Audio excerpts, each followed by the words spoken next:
বন্ধুরা, কেমন আছো সবাই? আশা করি সবাই ভালো আছো, আমিও ভালো আছি। আমি মনিকা, বর্ধমান জেলার ছোট্ট একটি গ্রাম থেকে তোমাদের সবাইকে আমার একটি নতুন ব্লগে স্বাগত জানাই। আশা করছি আজকের ব্লগটি তোমাদের ভালো লাগবে। ভালো লাগলে চ্যানেলটি সাবস্ক্রাইব করো আর একটি লাইক দিয়ে আমার পাশে থেকো। চলো তাহলে আজকের দিনের ব্লগটি আমি শুরু করি।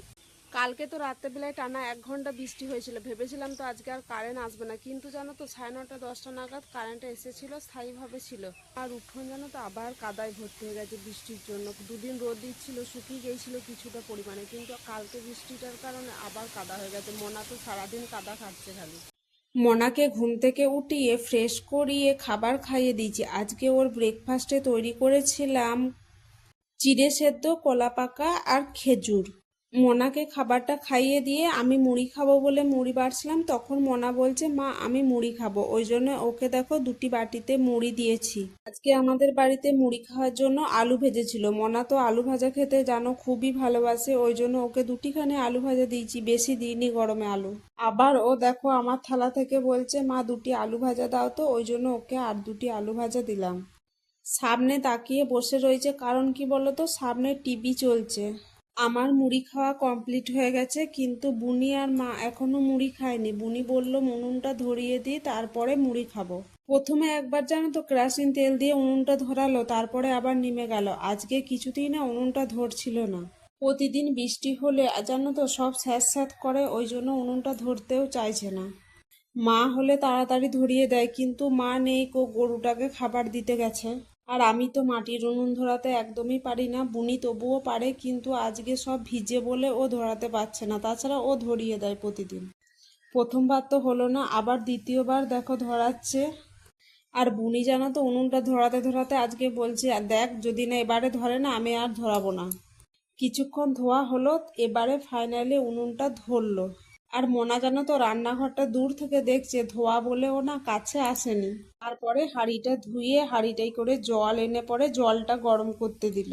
বুনি উনুনটাতে বসে বসে দেখো জাল দিচ্ছে। অত কষ্ট করে উনুনটা ধরিয়েছে, যদি নিমে যায় ওই ভয়ে। উনুনটা ভালো করে ধরে গিয়েছিল। তারপরে কলতলাতে চালগুলো ভালো করে ধুয়ে নিয়ে পরে ভাতের হাঁড়িতে একেবারে চালে জলে করে দিল।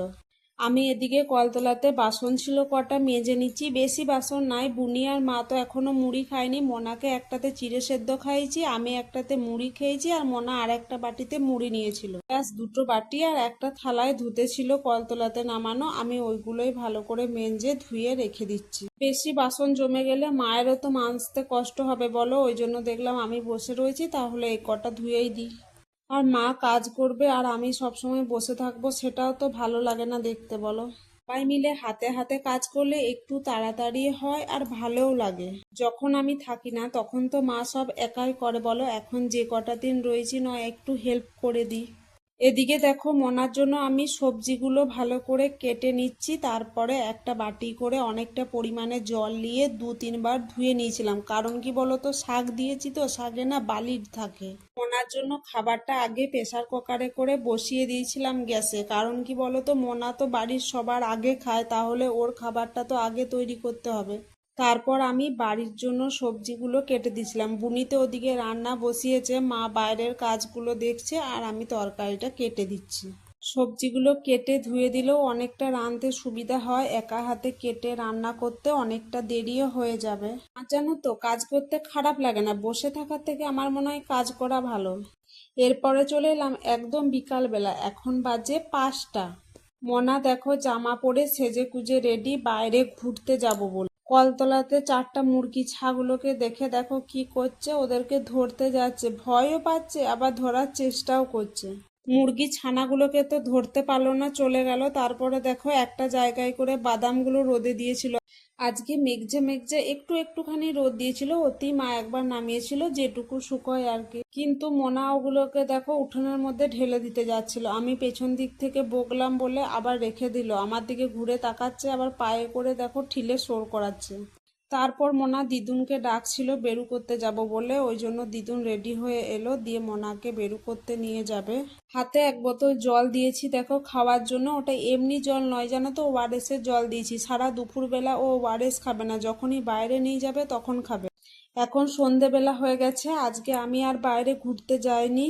মোনা আজকে একাই দিদুনের সাথে ঘুরতে গিয়েছিল। এদিকে দেখো পেঁয়াজি করছি, আমি কেটে কুটে দিয়েছিলাম, বুনি করছে কড়াইতে।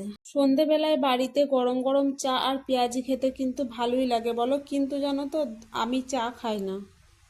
পেঁয়াজিগুলো করা হয়ে গেছে, তারপর বুনি বলল পাস্তা খাবি, তাহলে পাস্তা করে দিচ্ছি। আমি বললাম কর তাহলে, দেখো তারপরে পাস্তা করছে। আর দেখো কারেন্ট নাই, অন্ধকার অন্ধকার, চার্জার জেলে করছি। বলতে পারো 24 ঘন্টার মধ্যে মনে হয় 5 ঘন্টা কারেন্ট থাকে আর বাদ বাকি কারেন্টই থাকে না। আমাদের পাস্তা রেডি হয়ে গেছে, এরপর আমরা খাবো। তো বন্ধুরা, আজকের ব্লগটা এখানেই শেষ করছি। কমেন্টে জানিও তোমাদের আজকের ব্লগ ঠিক কেমন লেগেছে, আর যদি কোনো ভুল ত্রুটি হয়ে থাকে নিজ মনে করে ক্ষমা করে দিও। সবাই সুস্থ থাকুন, ভালো থাকুন, টাটা।